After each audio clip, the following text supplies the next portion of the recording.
안녕하세요, 최종원입니다. 코렌, 카메라 부품 관련주로 알려진 종목이죠. 과연 2020년에는 어떨지, 미래는 있을지 없을지 확인해보는 시간 갖도록 하겠습니다. 시작 전에 하단에 있는 구독과 따봉 버튼 눌러주시고 자세한 모멘텀은 본론에서 확인하시기 바랍니다. 그럼 시작합니다. 카메라 부품으로 알려져 있습니다. 그러면서 AR이나 VR 제품으로도 이제 사용할 수 있다는 그것 때문에 사물 인터넷 테마로도 그리고 VR과 AR 테마로도 형성이 되어 있죠. 미래에서 이제 반영될 모멘텀이라고 하면은 테마적으로는 이제 LG U+의 대대적인 5G 산업, 그 중에서도 AR, VR 컨텐츠 산업 이쪽이 있겠고, 두 번째로 본다라고 하면은 이제 키즈 VR 컨텐츠 확대, 3대 통신사가 이쪽으로 사업을 확장해 나가면서 새로운 매출을 발생시키겠다. 여기서 이제 주목받을 수 있는 게 당연히 VR, AR 관련 제품이겠죠. 컨텐츠는 컨텐츠 제작 업체에서, 그리고 현재 2D로 나와 있는 컨텐츠를 3D화로 바꾸는 작업에서 덱스터나 위즈익 스튜디오 아니면은 기타 등등의 영상 작업 수주 전문 기업들이 해줄 것이고, 그리고 하드웨어적으로는 코렌 같은 기업들이 일부 수혜를 받을 수 있다. 물론 VR 기기, AR 기기가 대량으로 팔려야지 매출이 크게 발생되는 거기 때문에 사실 조금 힘들다고 봅니다. AR이나 VR 제품이 그렇게 컨텐츠적으로 완성도가 높은 것도 아니고 재미가 쏠쏠한 것도 아니기 때문에 단순히 호기심을 잠깐 해결해주는 그 정도 수준이기 때문에 저는 매출적인 부분에서는 AR, VR이 사실상 소용이 없다라고 보고 있습니다. 보여드리게 될 거는 요겁니다. 정부에서 이제 VR, AR 컨텐츠 쪽으로 1900억 원을 투입한다라고 하는데 이것에 대해서 효과를 받을 수 있을지 없을지 그거는 잘 모르겠어요. 근데 그래도 연결고리는 잡혀 있다라는 거. 코렌의 주요 제품을 보시게 되면은 요거를 보시면은 감이 대략적으로 오실 겁니다. 요즘 카메라 보면은 다 인덕션 카메라라고 해서 볼록 튀어나오잖아요. 광학줌 때문에 이렇게 튀어나오게 되는 건데, 코렌 역시도 그 광학줌을 위해서 이런 식으로 렌즈를 여러 겹 겹치고 여러 겹 겹친 걸로 해서 제품을 만들어내게 된다. 이런 게 되겠죠. 이렇게 여러 겹으로 겹치면서 광학줌을 만들어내기 때문에, 광학줌 기술을 완성시키는 거기 때문에 뒤통수가 튀어나올 수밖에 없습니다. 요거는 어쩔 수가 없어요. 고질병이에요. 앞으로도 그럴 겁니다. 핸드폰, 스마트폰이 두꺼우면은 이 카메라 모듈이 튀어나올 일이 없는데, 스마트폰이 점점 더 얇아질수록 튀어나오는 현상은 어쩔 수가 없을 겁니다. 광학줌을 포기하던가 아니면은 핸드폰의 두께를 포기하던가 둘 중에 하나를 해야겠죠. 그런 문제는 차차 좋은 기술력으로 이제 해결될 미래의 문제인 거고, 오늘 살펴볼 거는 코렌입니다. 당연히 코렌으로 보시게 될 건데, 스펙을 보시게 되면은 이번에 나온 갤럭시 신모델 같은 경우에는 후면부에 엄청난 대용량의 카메라가 들어가고요. 그리고 셀카용 카메라에는 12메가, 12MP라고 부를게요. 10MP. 이런 것들이 있습니다. 비디오용 카메라는 이 정도인 거고, 그리고 사진용 카메라는 어마어마한 화소를 자랑하죠. 광학줌도 어마어마하고요. 대략적으로 40MP 이상이 하이엔드 라인에 들어가는 카메라 부품이라고 보시면 되는데, 아쉽게도 코렌의 제품은 그렇지 못합니다. 코렌의 대부분의 매출이 삼성전자 공급으로 이루어지게 되는데,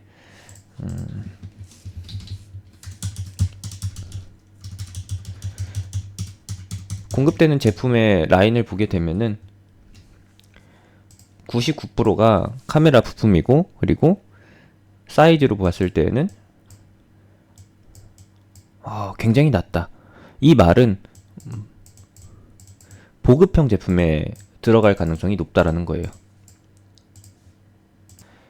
현재 갤럭시 A 시리즈, 보급으로 불리는 A 시리즈와 그리고 하이엔드 라인으로 불리는 S 시리즈, 여기 S 시리즈에는 노트도 포함되어 있죠. 노트 역시도 같은 부품을 사용하니까요. 이 구분은 무엇으로 구분이 되느냐? 카메라 부품으로 구분이 됩니다. 일부 기능의 차이도 있는데 카메라 기능이 떨어지게 되면은, 그리고 센서 등에서도 저렴한 제품, 그리고 일부 기능이 빠지게 되면은 이제 보급형 제품으로 분류가 되는 거죠. 대표적으로 이제 A 시리즈가 그런 것이고, 이러한 제품들은 A 시리즈에 들어갈 가능성이 크다라는 거. 그리고 코레는 이미 진작에 생산 공장을 필리핀으로 옮겼습니다. 대부분의 생산이 그리고 매출이 필리핀 공장 생산분으로 해서 맞춰진다라는 거죠. 즉 동남아 시장을 겨냥하면서 A 시리즈의 보급형 시리즈의 생산을 늘리고 있고, 보급형 시리즈의 생산을 다 현지에서 진행하기 때문에 인건비 부분에서도 이득이 굉장히 큽니다. 뭐 그런 것들은 다 삼성전자가 이득을 보는 부분이고, 그렇게 해서 동남아 시장 공략, 아시아권 시장 공략을 위해서 이렇게 생산량을 늘리게 된다라고 하면은 당연히 코렌이 주목을 받을 수밖에 없겠죠. 왜냐하면은 99%가 다 삼성전자 향으로 잡히기 때문에. 이런 것들은 그냥 사업적인 면인 거고, 차트를 보시게 되면은 재밌는 내용이 있습니다. 재밌는 내용이라고 하면은 요거부터 보실 거예요. 최대 주주는 바이오로그 디바이스고, 회장 지을열 씨가 있고, 임원들이 있고, 그리고 우리사주도 있습니다. 중요한 거는 최근에 YJA 인베스트먼트라고 하는 곳에서 사모펀드 쪽에서 지분 매도가 계속 진행되고 있다라는 거죠. 원래 6.7%였는데 이번에 5.4%까지 떨어지고요. 최근에 5% 이하로 낮춰지게 되면서 주요 주주에 포함이 안 되게 있습니다. 그래도 자리는 잡고 있는 거예요. 얘네들의 단가를 보시게 되면은 대략적으로 예상해 볼 수가 있는 게, 최근에 들어온 전환사채를 통해서 보통주로 전환된 주식들, 요것으로 추정을 해볼 수가 있습니다. 현재 계속해서 1300원 초반대에서 대량의 주식이 유입이 되고 있고요. 단가가 다 비슷합니다. 똑같이 1420원에 들어오고 있다라는 거죠. 이전 같은 경우에는 1380원대 1400원 언저리 수준으로 계속 들어왔었는데, 4월 6월 요때 들어온 거는 4월에서 6월 봅시다. 4월에서 6월에 들어온 거는 여기라고 하면은 2,000원이죠. 1,300원 후반대, 1,400원 이하대에서 들어왔던 물량이 다 2,000원 위에서 수익 실현이 진행됐고요. 그리고 최근에 들어오고 있는 물량은 1,400원 초반대입니다. 여기죠? 대략적으로 선을 그어보면은 여기입니다. 여기 가격대로해서 물량이 계속 들어오고 있고, 최근에 이 자리에서 거래량이 터진 자리에서 수익 실현을 했다라고 하면은 얼마예요? 대략적으로 30%의 이득을 보면서 빠져나간 거죠. 근데 금액 단위로 따져봤을 때 이게 얼마 안 돼요. 11월 그리고 12월, 1월에 들어온 물량, 11월, 12월 지금 현재 들어온 물량을 따져보게 되면은 주식 숫자로 해서 120만 주, 그리고 12월 달에는 90만 주, 11월 달에도 90만 주. 그럼 총 합쳐서 300만 주란 말이죠. 300만 주 곱하기 1325원 하면은 40억 가량이 지금 들어와 있는 상태고, 2019년도처럼 두 차례에 걸쳐서 빠져나간다라고 하면은 적어도 2,000원짜리까지는 회복해 준다라는 게 전망입니다. 그리고 제가 추정해 본 걸로는 요걸 좀 볼 수가 있어요. 임원 중에서 누가 있느냐, 최근에 들어왔었던 YJ 인베스트먼트 사모펀드의 관련 인물이 이사로 들어와 있어요. 경영 자문으로 해서요. 무엇을 자문해주는지는 모르겠는데 임기 만료일이 2021년 3월까지라는 겁니다. 2021년 1분기까지가 임기인 거고, 2018년도 1분기 때 입사를 했는데 취임한 거죠. 2018년도 시세를 보시게 되면은 이 사람이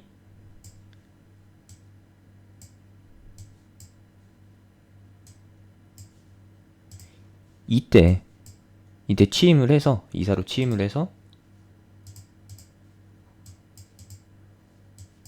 그 사람이 들어온 이후에 1년 만에, 아니죠, 1년 반 만에 몇 배의 시세 상승이 나왔었느냐? 50% 이상의 시세 상승이 나왔습니다. 1,500원 기준으로 100% 하면은 2배 하면은 3,000원이었잖아요.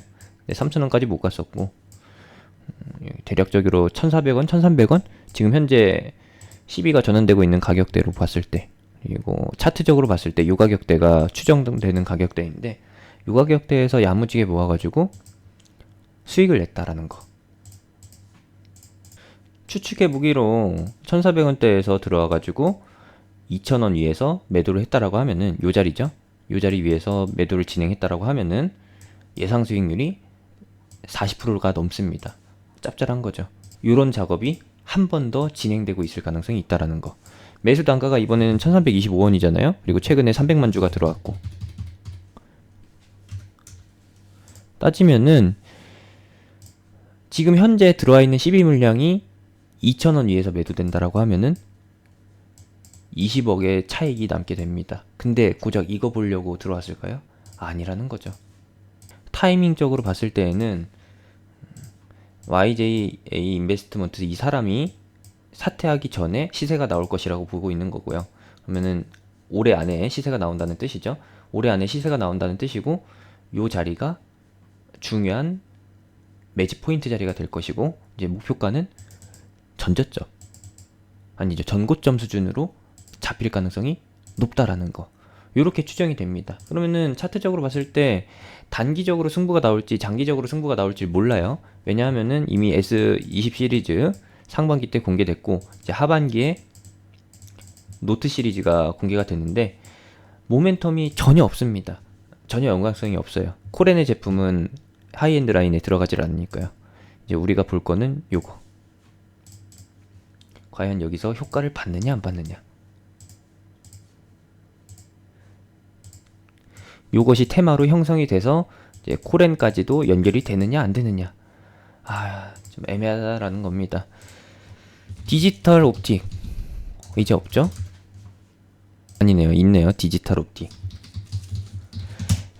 같은 사업을 진행하고 있는 게 디지털 옵틱이고, 그리고 동종 업계에서 점유율 1위를 차지하고 있는 게 50% 정도의 점유율을 차지하고 있는 게 세코닉스인데, 하필 또 차트가 굉장히 유사하네요. 둘이서 비슷한 타이밍에 상승할 것이라고 보는데, 시기적으로 봤을 때는 코렌이 먼저 도래할 것이라고 보는 거고, 바로 갈지 안 갈지는 모르겠지만 다시 한번 요 1,500원 라인을 터치한 후에, 여기서 박스권을 형성한 후에 갈 것이다 라고 보고 있습니다. 장기적인 기다림에 익숙하신 분들은 올해 말까지 가져간다라고 하면은, 시장이 요동치는 과정에서도 꿋꿋이 버티신다라고 하면은 수익이 날 종목인 거고, 그리고 나는 그렇게 오래 못 보겠다, 이거 단기관점으로 진입했는데 물려버린 거고 빨리 탈출하고 싶다 하시는 분들은 요 가격대 1,800원에서 2,000원 사이가 그나마 좀 탈출할 수 있는 기회로 엿보여지네요. 목표가라고 하면은 여기가 1차고 요 가격대죠. 그리고 2,400원대가 2차고, 최종적으로 하면은 그 이상을 보는 건데, 말씀드린 대로 언제 안에, 어느 기간 안에 시세가 나올지 모른다라는 거. 그리고 이따금씩 지옥을 오갈 수 있기 때문에 이런 부분까지도 감내하셔야 된다라는 것을 참고하시면서 코렌을 봐주시면 좋을 것 같습니다. 아시겠죠? 올해 새로운 폴더블 폰 라인, 그리고 새로운 노트 시리즈, 새로운 엔트리 라인이 선보여지고 있는데, 이런 과정에서 주목을 받는 게 관련 부품들, 스마트폰 부품주들도 있지만 삼성은 역시나 모든 광고의 담당을 제일 기획에서 하고 있기 때문에 새로운 S 시리즈든, 그리고 아시아권을 향한 A 시리즈의 광고든, 그리고 새로운 노트 시리즈든 다 제일 기획이 담당한다라는 거. 진짜 실적주는 이런 것이고, 그리고 방금 보여드린 코렌 같은 종목은 테마로서만, 그리고 그럴싸한 명분을 갖다 붙여서 시세를 끌어올릴 만한 그런 종목이라는 걸로 알고 계시면 좋을 것 같습니다. 여기까지만 참고해 보세요. 애진작에 이제 코렌의 실적이 좋아질 것 같았었으면은 보급형 라인이 계속해서 인기를 받았던 18년도부터 실적이 꾸준히 늘었어야 합니다. 하지만 요동을 치고 있죠. 변동성이 어마어마하다라는 거. 여기까지 말씀드리면서 마무리하도록 하겠습니다. 지금 시장에 걸맞는 테마주, 그리고 지금 시장에서 노려봐야 할 제일기획 같은 실적주 같이 해보고 싶으신 분들은 하단에 있는 링크, 댓글에 있는 링크, 영상 끝나고 나오는 아이콘 클릭해서 제가 운영하는 톡방으로 들어오시면 됩니다.